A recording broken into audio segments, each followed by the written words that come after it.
Good evening and welcome to this Common Council meeting for the City of Beech Grove on this Monday, March the 3rd, 2008.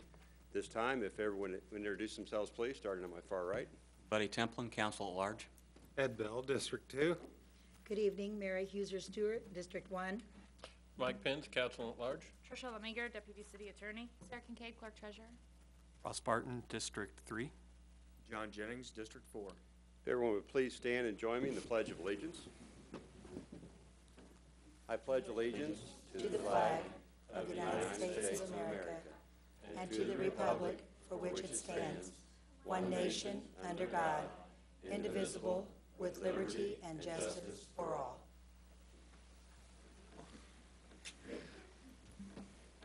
This time, we'll ask our clerk to read the minutes of the last regular council meeting, please.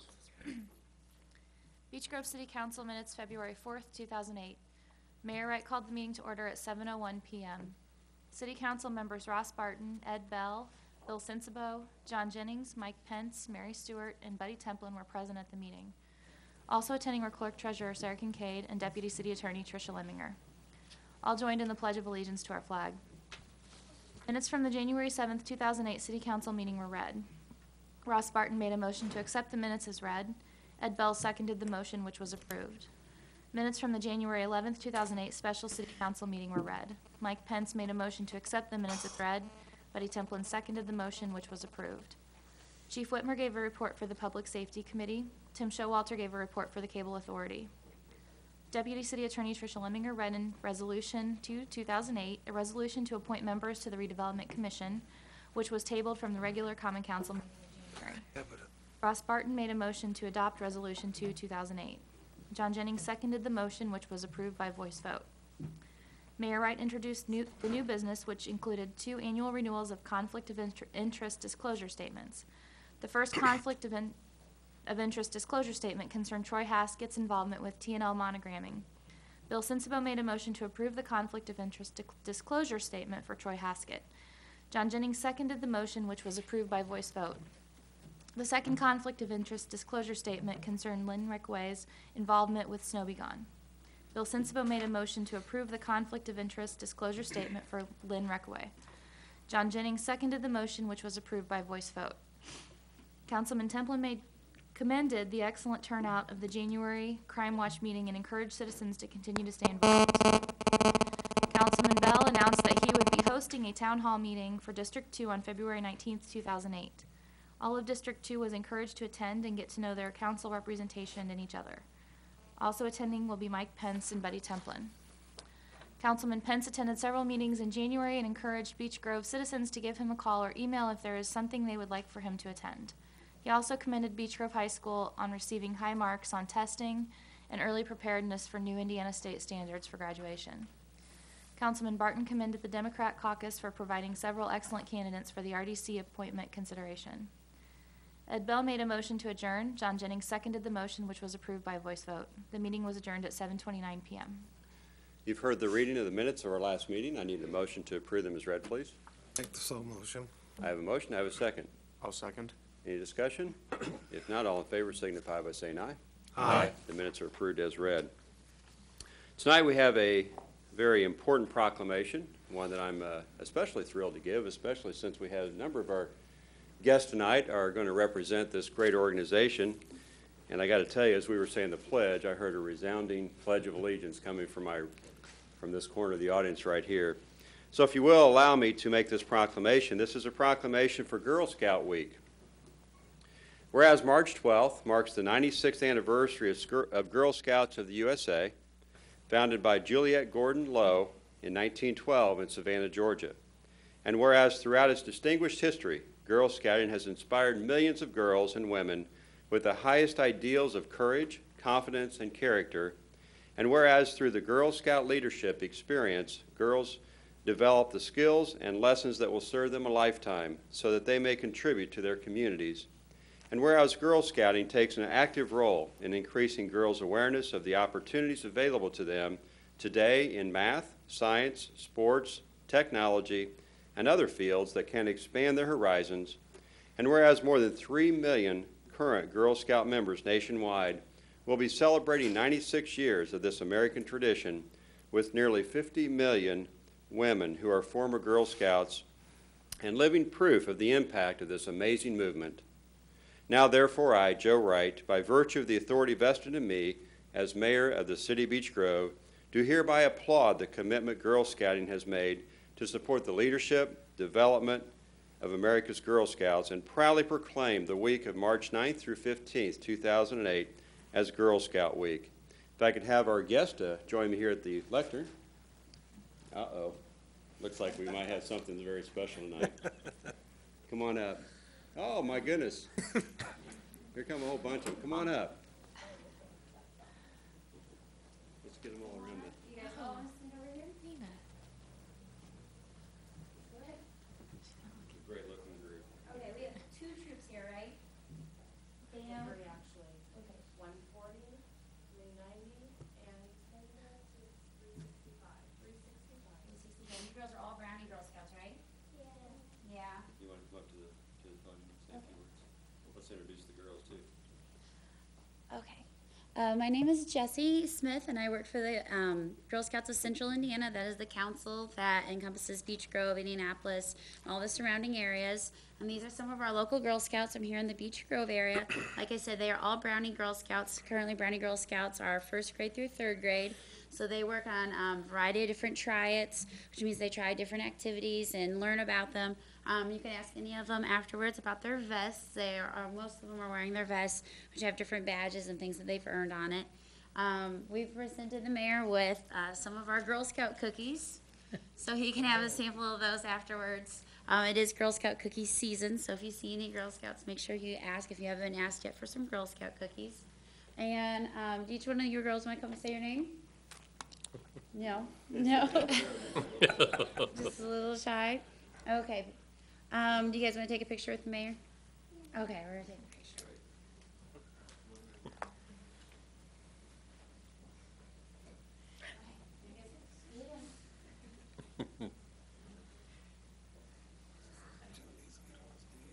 Are you guys ready?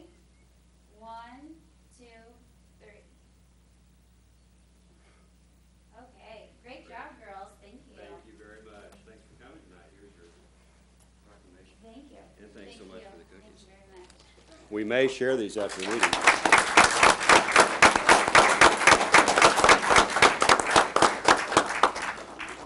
Certainly a thrill to see the community activities and the organizations such as this come out for one of our meetings tonight and be with us as we share this very special week.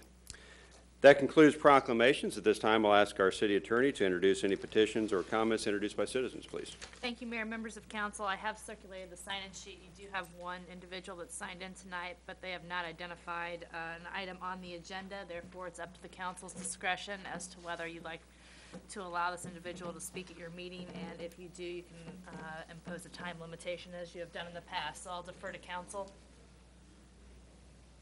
Pleasure, council. Yes. In this case, I would like to speak with the petitioner after the meeting. Okay, we have so not a motion at this time to hear. Any other comments? I'll make a motion that the petitioner be able to speak at this meeting. Have a motion, have a second. Second.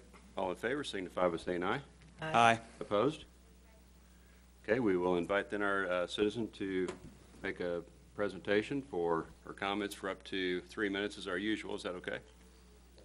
Okay. That sounds fair. Susie McMillan from 81 South 13th regarding TIF.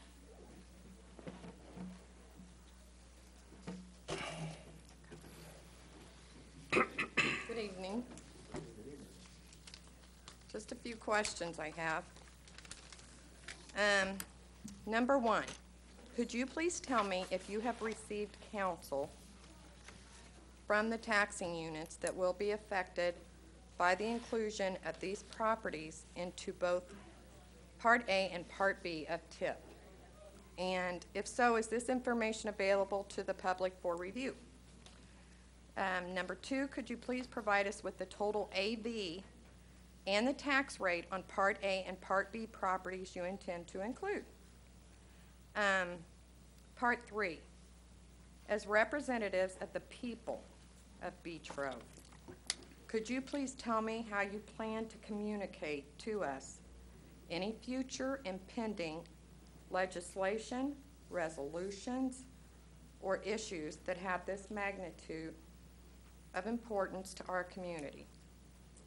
I have a few ideas on my own that may assist in communicating with people, to include the Southside Times, the Beech Grove TV, the Mayor's Mass email program, and the Reverse 911. I would think the Reverse 911 would be a great tool for public information, not just for the police and fire. When possible, I would like to see you go beyond that, which is considered legal timeframes for posting public notices, and provide to the public as much notice as possible. Lastly, I would appreciate it very much if I received a public response from the people's representatives, such as our council or our mayor, instead of a paid consultant. Thank you. Thank you. Our next item of business is reports from committees, boards, and commissions, and I am happy to report tonight that the Youth Council has met. 15 very active and vibrant and anxious young people, actually 17, ready to serve in the capacity of the Youth Council. So we are planning bi-weekly meetings, and hopefully next month their president, which will be elected at our next meeting, will be here to give you a report. This time, if Tim Showalter would make his way up to the chambers, I will ask David Miller if he would be ready for a Greenscape Commission report. David?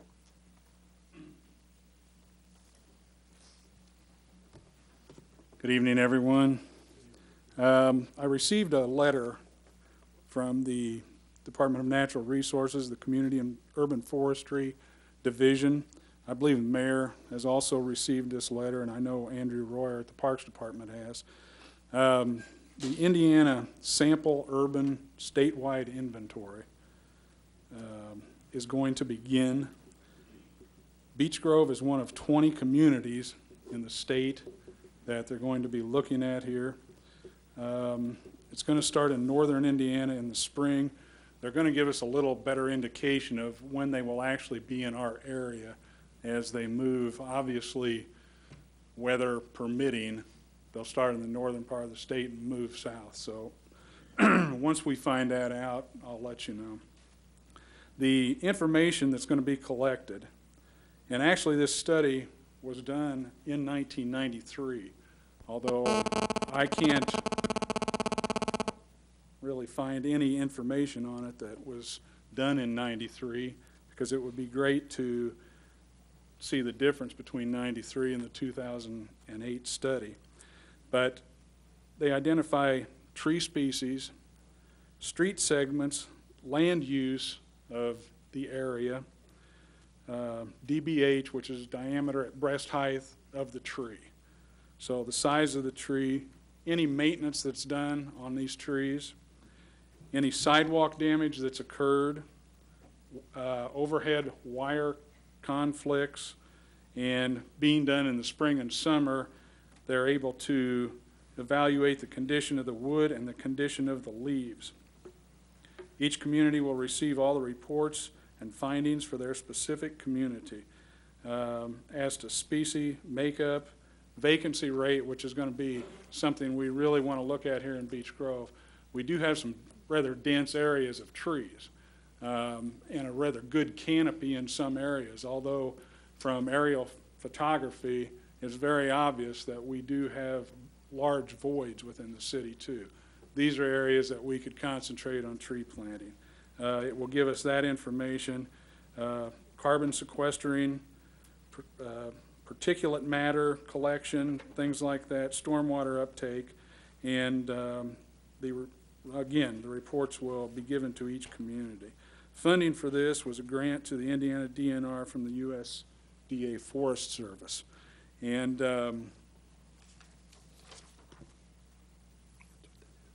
Davy Resource Group is the company that's going to be around doing the data collection. So again, I'll try to let you know when they're going to be in the area, but you may see these people working around the parks, streets. They even go on to private property for individual trees to look at, especially if they have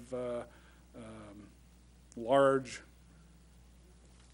trees like oak trees, things like that, that really draw their eye, something that they want to investigate. If they find trees with damage or insect damage, things like that, they'll be looking at those. And then we will have a pretty good basis for what's going on here in Beech Grove. Now, this is not a tree-specific inventory like we would like to do here in Beech Grove for the street and park trees.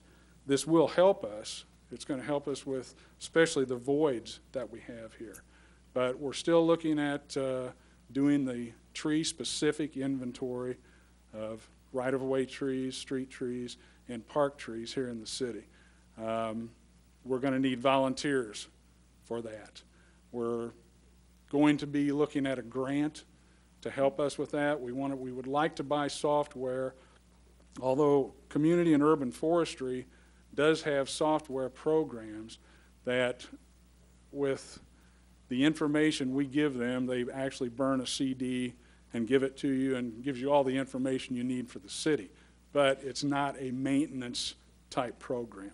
So if we remove a tree because it's a hazard or we plant trees in an area, we can't go in and include that on that. Software for that runs anywhere from $350 for a very, very remedial type software, anywhere up to $12,000. And of course, we don't have to go to that. But I would guess from what I've seen, the neighborhood of $3,000 to $4,000 would be, you know, a good price for software, and you can manage that.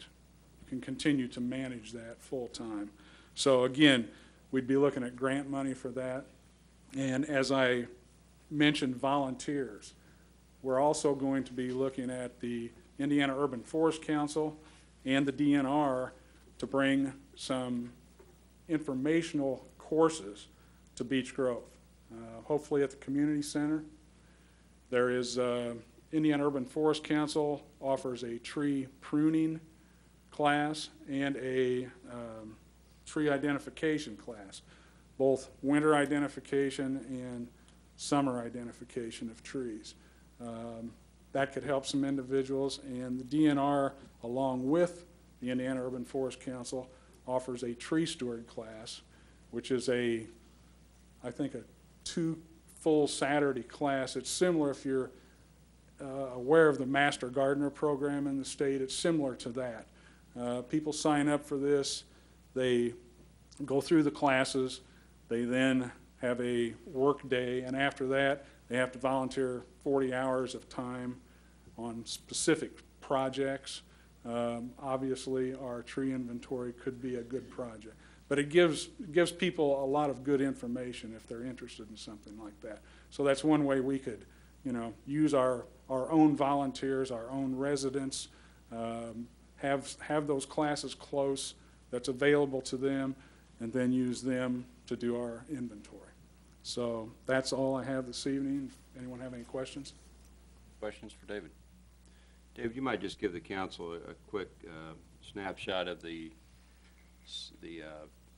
workshops that have been attended by our Parks Department personnel lately. The only one I'm familiar with is the one Andrew and I Right. I think there's one went coming to. up shortly after that. That was the Indiana Lawn and Landscape Association put that on. It was a one-day seminar on uses of chemicals there's actually a new type of chemical. It's an additive to an insecticide. It's not the insecticide itself, but rather than completely spray the foliage of a tree, for instance, for Japanese beetles, the parks have a lot of linden trees, and Japanese beetles eat those things alive. I know Andrew last year sprayed several of the linden trees, and whatever you do, having been in this business for a while, you're not going to get a 100% control of Japanese beetles, but you can get close to an 80% control. You're going to have a little damage in them, but not, you know, total. And the new product can be added to the insecticide and actually sprayed onto the bark of the tree. So you're not spraying a god-awful cloud of spray into the air and, actually wetting the foliage to a dripping point, which you have to do. Or also there was a saturation type chemical that you could put on the soil that was a systemic that the tree would take this up. And when the insects got on it, they'd bite into it and they don't like it, or it kills them. And this actually is sprayed onto the top from the ground up 3 to 4 feet or to the first set of branches. And the tree takes this in. So that's something, that was the main reason we went to look at this. And Andrew got some information from 2 different suppliers. We are going to try to get a small amount of that and do some testing on on several trees this year just to see how it works. Again, anytime you're, and this is a non-restrictive chemical that we're using.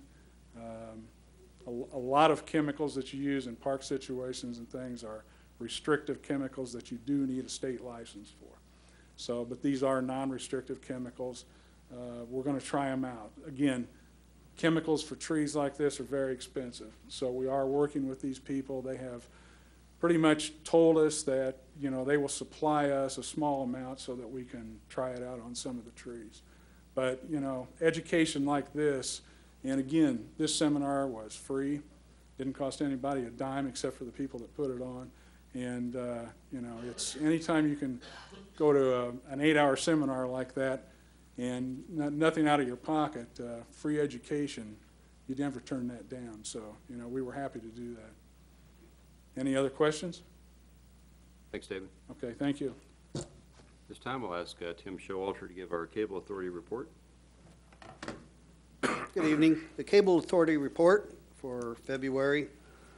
The municipal meetings that were attended and taped with the Board of Zoning Appeals, Board of Works, the Redevelopment Commission meeting, the Park Board meeting, and the City Council meeting. Public Affairs, we have 2 in the Grove, in the Know in the Grove programs. That equals 1 hour. This week's program is on the Greater Beech Grove Chamber of Commerce. It has Terry Shaw, the Executive Director, and Mike Tapp, the Skillman Corporation, is the President. Also, I created a 5-minute video on the new trash pickup system that starts on March the 11th, and that runs 10 to 12 times each day for just 5 minutes, and it goes through and it shows the new routes that are involved with that. The schools provided a half-hour program, Hornet Spotlight. Beech Grove High School also provided a 2-hour program, the Nutcracker Suite, and then a 2-hour boys basketball game that was videotaped on March the 1st, which was the sectional championship game against Northwest. And that is airing twice a day at 1 p.m. and 8 p.m. every day for this week. So anybody wants to get that, they can check in on that. And then also created were 10 new billboard slides. The basketball game, since it was a sectional game, and to get permission and be allowed to videotape that, we had to pay the IHSAA $200 fee to do that. Warren Whitaker of State Farm Insurance stepped up and provided that $200, so it didn't cost us a thing, and we appreciate Warren's participation. And I'll be glad to answer any questions. Questions for Tim? Thanks, Tim. We're going to defer the Redevelopment Commission report to Mike Shaver in a few moments as far as the comprehensive redevelopment plan, which is one of the primary efforts of the Redevelopment Commission at this time, but we'll invite Chief Whitmer to give the Public Safety Committee report. Chief? Thank you, Mayor. Good evening, council members. Our Public Safety Committee meeting for February was held on February 19th. We had 8 individuals in attendance at that meeting. As is our practice, we reviewed all the reports of police and fire activity for the previous month. Dan McMillan, our representative to the Marion County Liquor Board, reported there were 6 establishments in Beech Grove up for some type of a hearing, which took place this morning, actually. 4 of those were approved, and 2 were continued to the April meeting. One of those being the Old Ambassador, which is the old Holiday Inn, hopefully soon to be another chain hotel. And as if you've driven by there, you've seen there has been some activity. Their signage reflects their what we believe to be their temporary association with a chain. And our information that we received from them shows that sometime in August they expect to become a more nationally recognized chain. And you can tell from the outside that they are doing some remodeling of the rooms there. So we're happy to see that that is progressing. We have now, part of our meetings, we have a liaison with a representative from the Neighborhood Watch group. We feel that's an important link to not just to let them know what's going on from the police and fire perspective and to move down into the neighborhoods, but also questions, ways that we can assist them in being what we would like them to be, which is eyes and ears for the police department to try to address problems before they can become major. But the main thing is just a reporting system, so we're happy to have that liaison with us. I would remind the public that the Neighborhood Watch program, there's a link to their website, the Beech Grove Neighborhood Watch, through the police department webpage. And we still are always seeking interested people to, if not become a block captain, just to receive information. You can receive updates on police reports and activity through their website, so I would invite you to go there. We also spent just a little bit of time discussing an event, a requested event that is tentatively scheduled for May 31st. This is really something that will come before the Board of Works, but I wanted this body to be aware of it, that we have discussed it. We have, the fire chief and myself have met with the individual that is planning this event. It sounds quite well thought out, and so we look forward to working with this individual on that event. Something that is not directly Public Safety Committee related, but that we did discuss, and I wanted to bring this group up to speed on, is our city court, which is going to open in about 13 and a half hours right here in this very venue. And we have been doing a lot of work. Cindy Johnson, the court clerk, of course, Judge Hunter, and a lot of other folks behind the scenes to make this happen. Admittedly, our first slates tomorrow they're very light, which is a good thing. We're stepping through methodically, but we are making progress. And every step we make, we sometimes find another question, but it's just a challenge to kind of work through, and we're getting through that. And it's been a real learning experience, I know, for me, and will continue to be. But we are excited about that beginning tomorrow morning right here. I also wanted to let the citizens know that our second Citizens Academy, we will begin accepting applications for that on March 10th. And you can check our website. You can check the Southside Times for information on that next session, which we have slated to run from May 7th through July 9th. Something of an update, again, not completely Public Safety Committee related, but I know a matter of concern for many of us, is Captain Danny Farnworth. He continues to be at home and cared for at home, and he is really holding his own right now.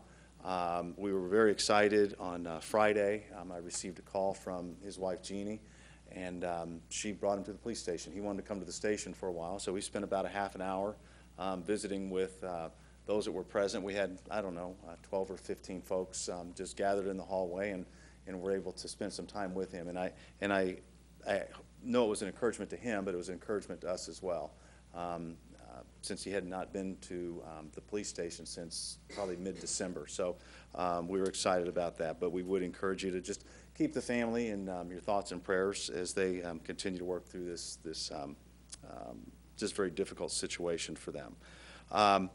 That concludes my report. The next Public Safety Committee meeting is scheduled for March 18th at 8 a.m. at the Police Department, and I'd be happy to answer any questions that council members may have. Any questions for Chief Whitmer? I had a comment, Chief. Yes, ma'am. Thank you for bringing up the schedule about the city court opening, because I've had several people ask me recently, and it's like, there's so much going on, I forgot to look into it. So thank you for doing that, and thank you for all the work that you're putting into getting that on the road, because that's going to be very beneficial to all of us, I believe. I think so, and I have to say, I feel my part in it is just this much. There's a lot of people, I just am the one that talks about it publicly, but there's a lot of work that folks are putting in full days on to make that happen, and we're very excited about it, but thank you. Well, to all of them too, and I think we're all just real excited to see Judge Hunter in action. I think he's excited too, so I think it's great. But if nothing more than seeing Judge Hunter in action, if that doesn't inspire you enough, the man has done a fabulous job looking at our ordinances, and this council is going to be very anxious to take some steps in a better direction with our ordinances. It's one thing to have them on the books and to attempt to enforce them. It's another thing to be successful in enforcing them. And he has just been a wealth of knowledge to me already. And I'm sure as his recommendations pass down to the council, you're going to be anxious to take some steps in the right direction with our local ordinances as well. So it might come as a surprise to some of you that we have a violations bureau on the books, which allows us to collect fines for violations of city ordinances without a whole lot of process defined. But that's definitely somewhat of a it's not part of the court, but it certainly precedes the process before a court would get a hold of violations. So he's made some very good recommendations to both how we write citations, yes, how we plan to write citations, and how the city council can certainly become an active ingredient to making the court and our ordinances as effective as they possibly can be. So it's been a real, I'm glad we gave ourselves some time, because to have his eyes on our books has been a big help to all of us. So yes, thanks again, and Chief and Cindy and the judge have spent countless hours working through some of these very interesting issues. But I want to thank the Chief for his diligence. Of course, his department's going to have a major role to play in the success of the court, and we're looking forward to that as well. Thank you. Just one other note for the public and for council members, the court will be held each Tuesday. There will be 2 sessions from 9 a.m. to noon. Yes, sir. And from 1:30 to 4:30. So we're going to start 1 day a week, and the court will meet, I guess, with or without a docket, just to be in session. Yes, sir. It's to be a light docket to start with, but nevertheless, we need to get in the habit. So we're going to get ourselves in the habit. So it'll be in this room each Tuesday. I think I said Tuesday, starting tomorrow. 9 to 12 will be the morning session. 1:30 to 4:30 will be the afternoon session. We certainly encourage the public to attend and see history in the making at this new city court. Thank you. Thank you, Chief.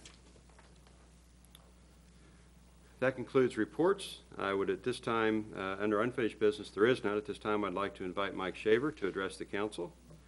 While this is under your new business, there is no action to take tonight, simply to receive input and to discuss the upcoming process as it pertains to the comprehensive redevelopment plan. And I know a number of questions that are being posed will be answered through workshops and through efforts just such as this, and rooted in the plans and the documents that are going through the process as we speak. With that, I'll turn it over to Mike Shaver. Thank you.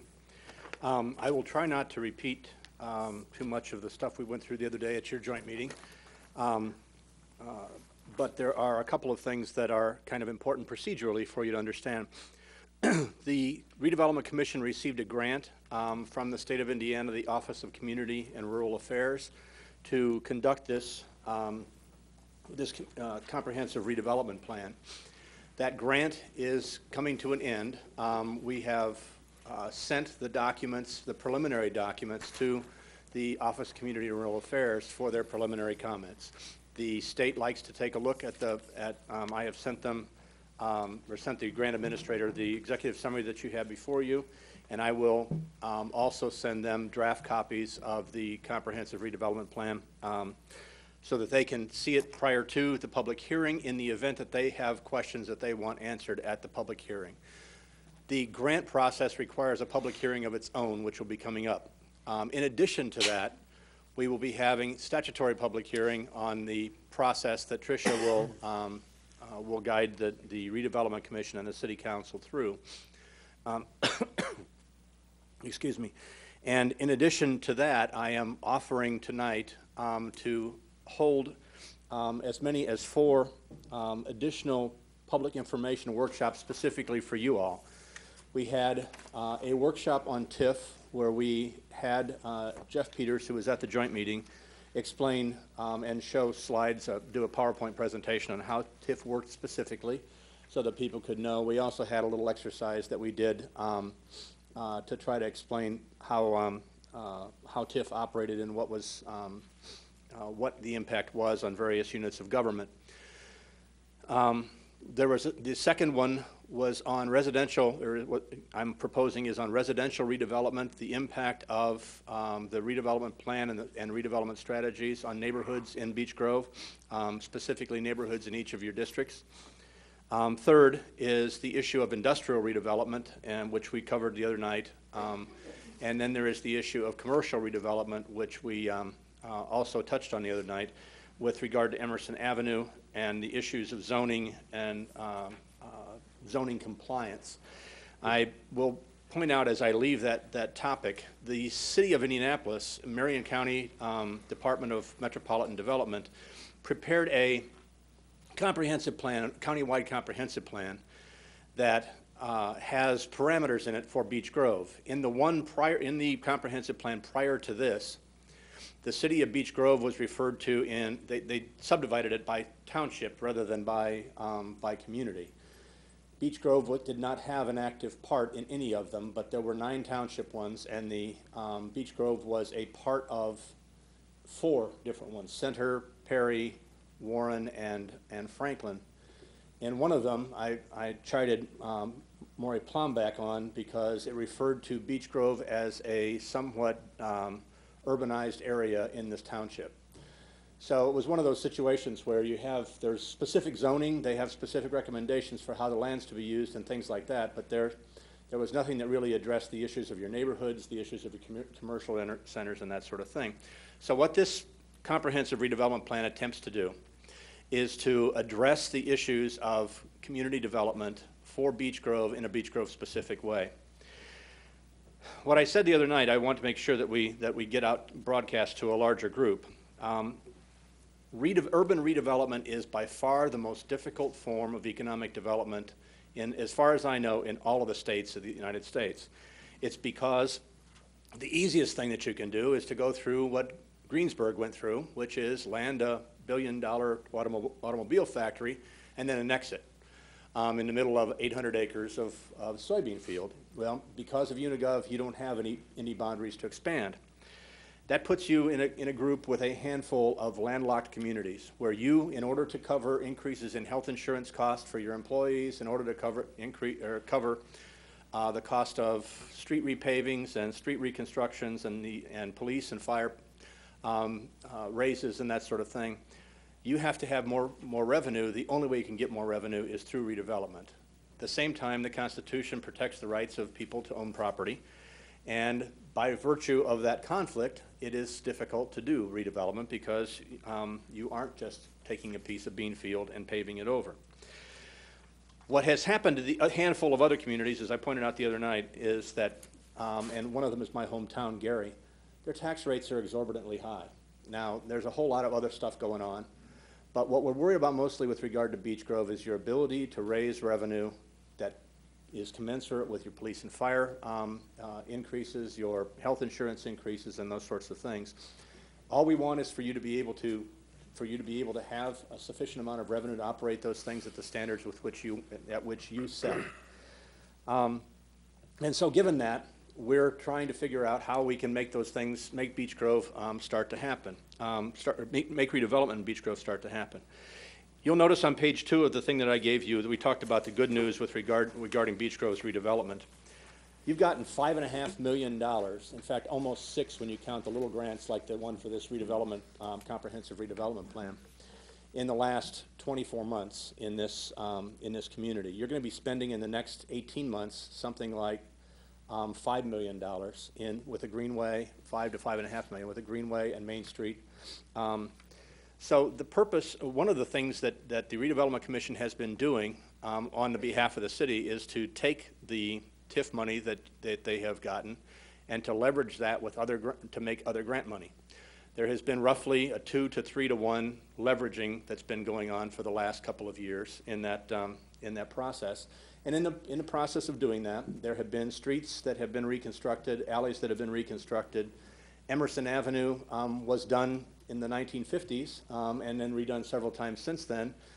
You know, if you want to officially count how much money was spent in Beech Grove, the 1950s Emerson Avenue one would count, but I'm not sure shutting off Main Street was the kind of thing that you might have had as a benefit on a list of benefits to your community.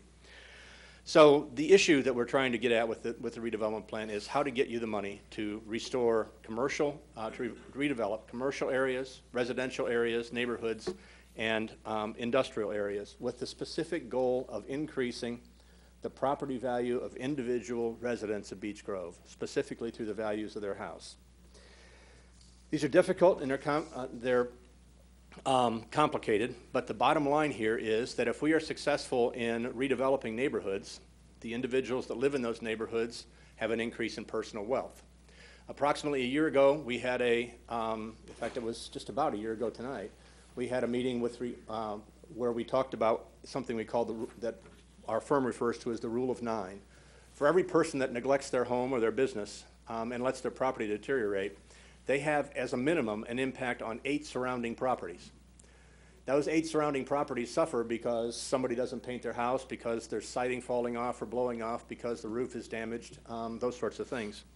And so what we're trying to say to you is that for every person that neglects their house, and let's just say that they caused themselves $10,000 worth of damage to their assessed value, or to their market value, there are 8 other people that lose another $5,000 to $10,000, and then beyond that, it has an impact on the neighborhood. And when you're done with all of that, for every $1,000, you're talking about an impact of neglect in terms of urban blight. You're talking about an impact of 8 to 10 times that on the neighborhood itself. And many of those other people are doing a good job of keeping their neighborhood, keeping their house up. So that has us kind of concerned. With regard to neighborhoods as well, on page 3, we've noted that Beech Grove has exceedingly high-quality schools. You have been rated by the Indiana State Chamber of Commerce for a number of years as what they call a best buy, which is a combination of factors that really only the Chamber can fully explain to you, but it boils down to the fact that you spend a reasonable amount on students, and I bring up you spend something in the neighborhood, the high 5,000s, a little bit less than 6,000. By comparison, if I'm not mistaken, my old high school spends something close to 9,000 per student and doesn't graduate 2/3 of the kids in Gary Lou Wallace. So it's not about spending in those cases. It's about a lot of other things that go with it. But you've got a great school system, which is generally, I happen to be a licensed real estate broker, which is generally one of the first things that drives residential property values. You would think then that you would have higher residential property values, but instead the Beech Grove property values have been flat and lagged the city of Indianapolis and been relatively far behind some of the other communities, even though the scores that you get on the Best Buy are competitive in many cases with much more applauded school districts like Carmel. In fact, if I'm not mistaken, Joey Fox told me that they take a great deal of pleasure kicking Park Tudor's butt from time to time in their academic challenges that they have with them. Secondly, I note that you were recently awarded a four-star school for the high school, which is the only one, again, in Marion County, and I believe the Best Buy was also the only one in Marion County. All of this tells me that if someone is going to live in Marion County, they should be looking at Beech Grove, and they're not. And so part of what we're trying to accomplish here is to get that awareness out there in the market so that people's houses start to be worth more than they might have been to start with. On page 4, we talk about the impact of urban redevelopment on schools, and I address a couple of the issues that were brought up at the joint meeting. In the first bullet point, you'll note that in every case where TIF has been used, not just in Beech Grove, but in every other community in the state of Indiana, the schools have been formally notified of every TIF-based action by the Redevelopment Commission, which is required by law. And in that, they are sent a certified copy of a financial firm's computation of the impact of the proposed TIF action on that particular unit of government. The schools is the largest one, but they do it for the library, they do it for the township, they do it for all of those, and that is required by law.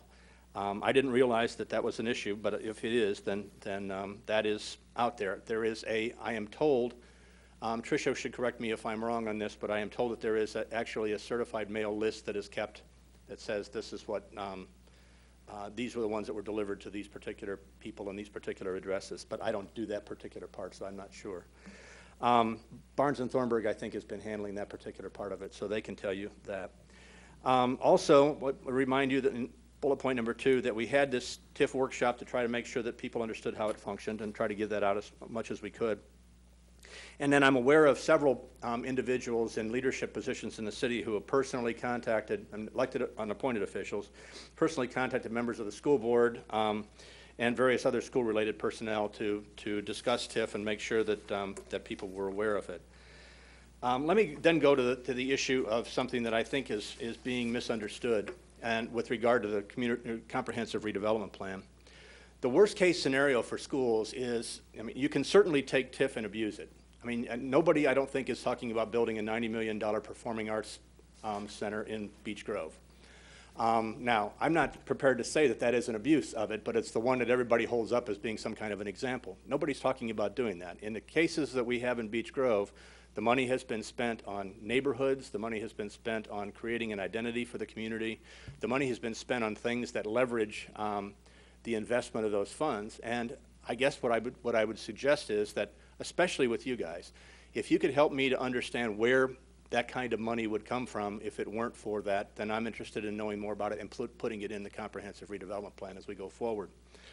But the worst financial case for the school is to be in a situation, again, and I'm sorry to keep bringing up my own hometown, but to be in the situation that Gary is in, where the property is depreciating in value and the costs are going up, because that's what drives the property tax rate. Now, I know the governor, and there's a whole bunch of ifs and buts and those sorts of things hanging around the legislature right now about what happens when, but the governor's cap of 1% is an interesting idea.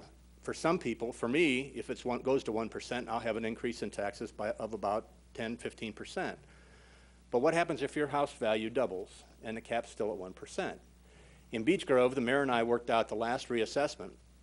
42% of the property in Beech Grove either stayed the same or went down in value. That means that the other 58% had to account for 100% of all of the new money that the budget had to create. So the raises, that sort of thing, all came, for whatever part of it was property taxes, all came from that other 58%.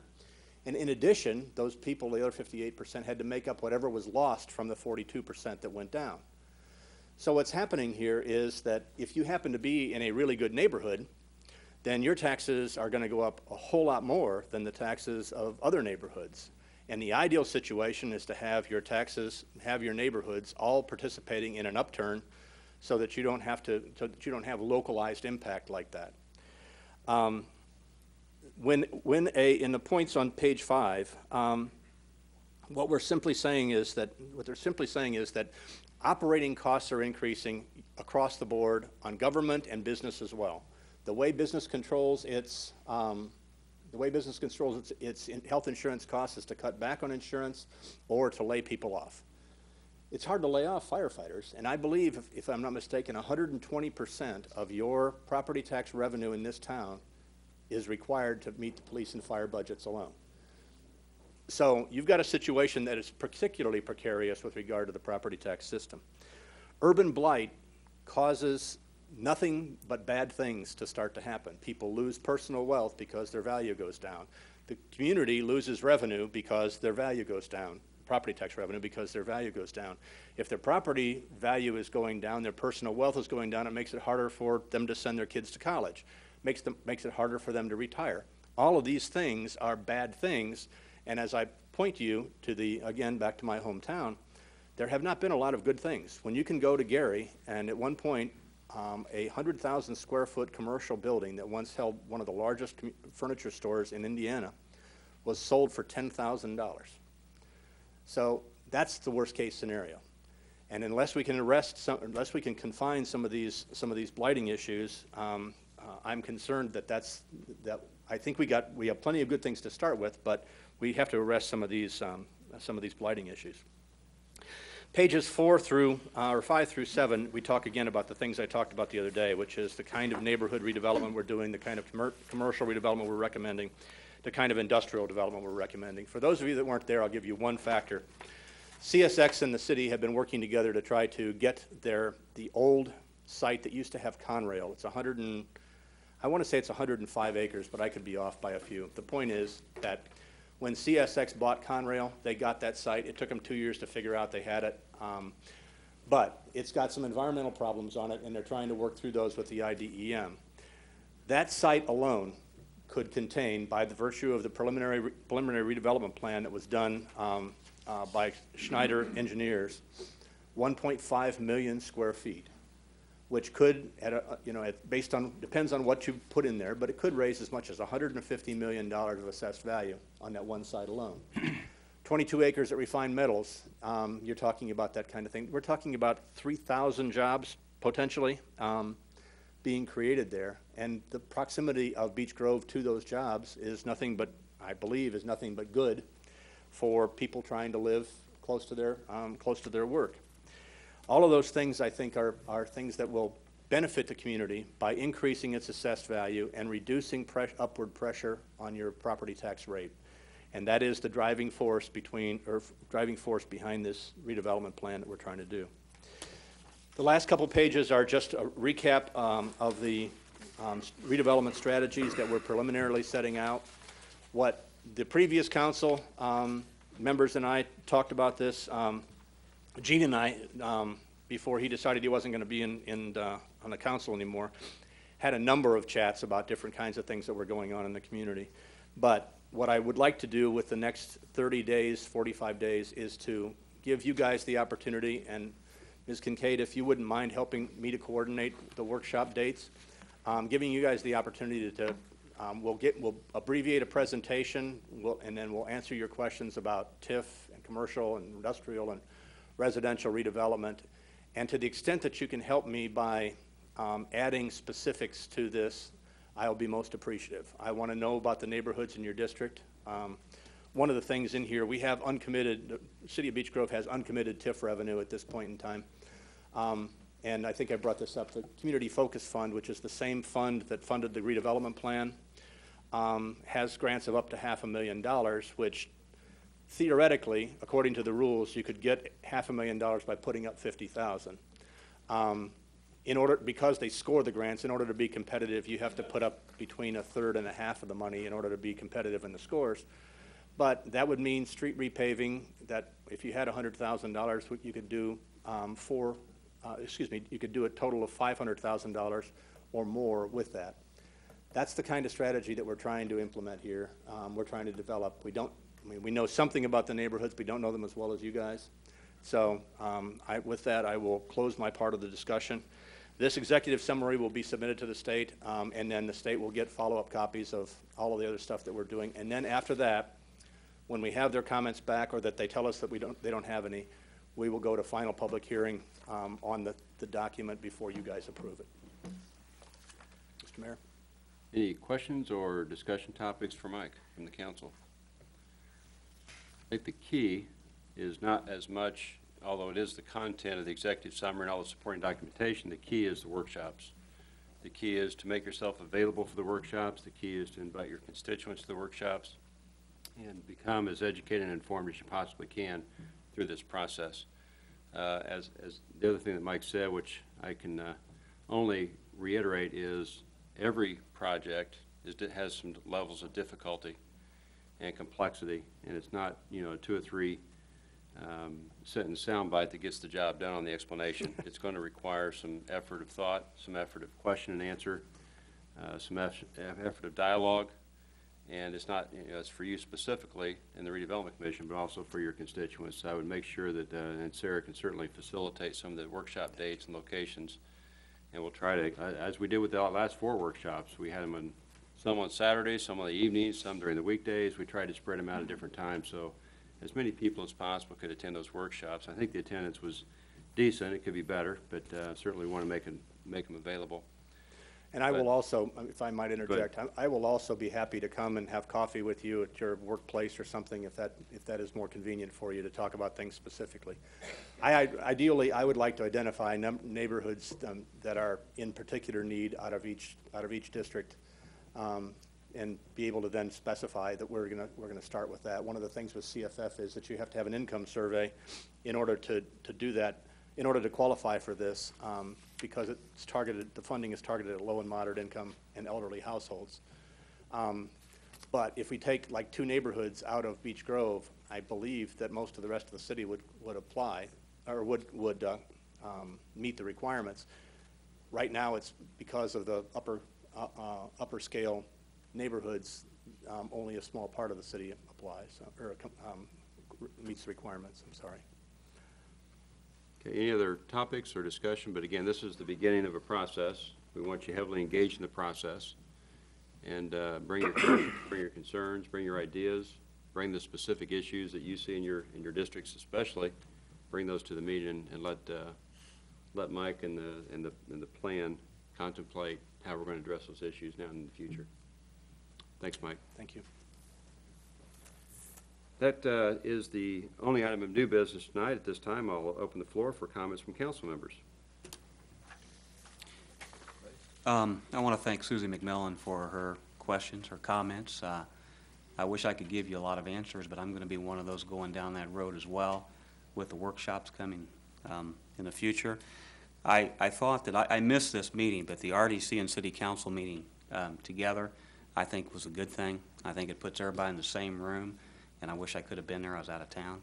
And since I get to go first, everybody can follow me on this if they like. I want to congratulate Beech Grove High School basketball on their success, and we get to go cheer somewhere, so it sounds exciting. Councilor Bell? Thank you, Mayor. I would like to thank the citizens of District 2 for coming to the first town hall meeting we had. It went very well, and I've decided to continue this and to have it every quarter. Next one will be in May. The exact date is yet to be determined, and I'll announce that. And also, I'd like to thank or congratulate the boys basketball team for doing an excellent job and continue to go on to next Saturday. And I was thinking about what to say to spur the team on, and I remember Muhammad Ali always phrased himself like a butterfly, and I think the boys need to get on the floor and be like a butterfly and sting like a bee. So go Hornets. We're a Hornet. Thank you. Councilor Stewart? Okay. Councilor Pence? I too, being I was a high school basketball player myself, congratulations, Hornets, let's go. I'd like to thank everybody that came to our Lions Club Bean Dinner last Friday. Also invite all you parents that have little kids. We have an Easter egg hunt, March 15th at Sarah Bolton Park. It's free, all the candy your kids can pick up. I know you want to hear that. It's free, and if it rains out, if we have a rain out, it'll be the following Saturday, the 22nd. And I'd also like to thank Ed Bell for putting on the town hall meeting. I attended, and I learned a lot. I didn't say much because I was trying to absorb everything. I can't wait for the next one. Thanks, Ed. Mayor? Again, I'd just like to echo comments on the sectional victory, and also would like to congratulate the school for being a 4-star academic honored school. So strong mind, strong body. Councilor Jennings? I'd like to thank Warren Whitaker for letting us watch it on TV. I didn't get to go to the game because my wife won the coin toss. I stayed home with the kids. So I'm glad I got to see the end of it. Thank you. Certainly, we all want to give a great round of applause for the success of our Beech Grove Hornets.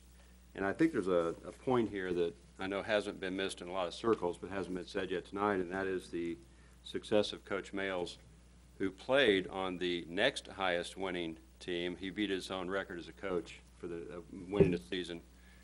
I believe that's the case, and I want to thank Coach Males, a longtime Beech Grove family and resident, for coming back, and it's just an example of what makes Beech Grove great is the recommitment of effort and time and talent back into the community. Coach Males is certainly a great example of that.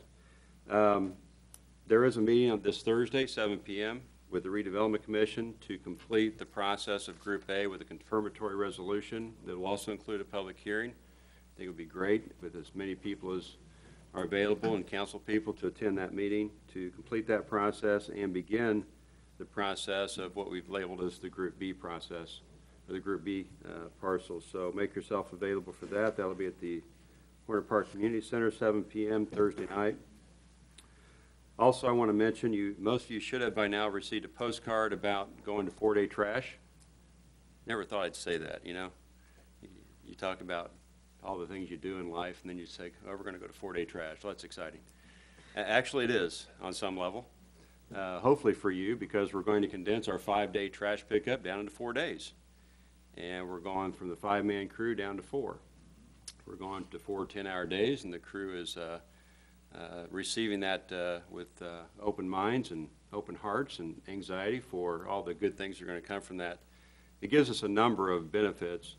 One primary benefit that the citizens don't see directly is the 1 day a week that all of the equipment can be serviced. And if you know anything about heavy hydraulic equipment, applying the proper weekly maintenance to that equipment is absolutely essential. So that gives us that 1 full day to make sure our equipment is in good working order for that week. The pickups will be from Tuesday through Friday. Again, you should have received a postcard. If you didn't, go to the Beech Grove website /works or the Public Works section, and you'll find a copy of a map. Every neighborhood is shaded on the map. The shading indicates the day of the week that your trash will be picked up. And my wife struggled with this a little bit because we live right on the border of a shaded area, so I had to help her find the side of the shade that we were on to realize that when our trash pickup was. But if you have any questions, there's a phone number on there for you to call as well. Please call us. Please ask questions. Please let us know what you like and don't like about it so we can always continue to make it better. But this is a progression, and for about 1.5 years now, our trash pickup has been different, and it's been improving all the time. And I think the men would even tell you that not lifting trash by hand has been a very good thing for that crew out there. So I encourage everybody to help participate in that and make that change a success. You never like changing routes too often. We think we're on the last change with the implementation of automated. There will be some tweaking that goes on, but we really try to get it down to where we can get the trash all picked up in 4 days. Plus, it gives us some additional latitude with that extra day in there for holidays and such. So I think there's only 3 holidays that we're not going to be able to pick up trash and help work out with the guys' schedules. So with that, I'll entertain a motion to adjourn. I motion we adjourn the meeting. Motion, I have a second. Second. All in favor signify by saying aye. Aye. Thank you. This meeting is adjourned.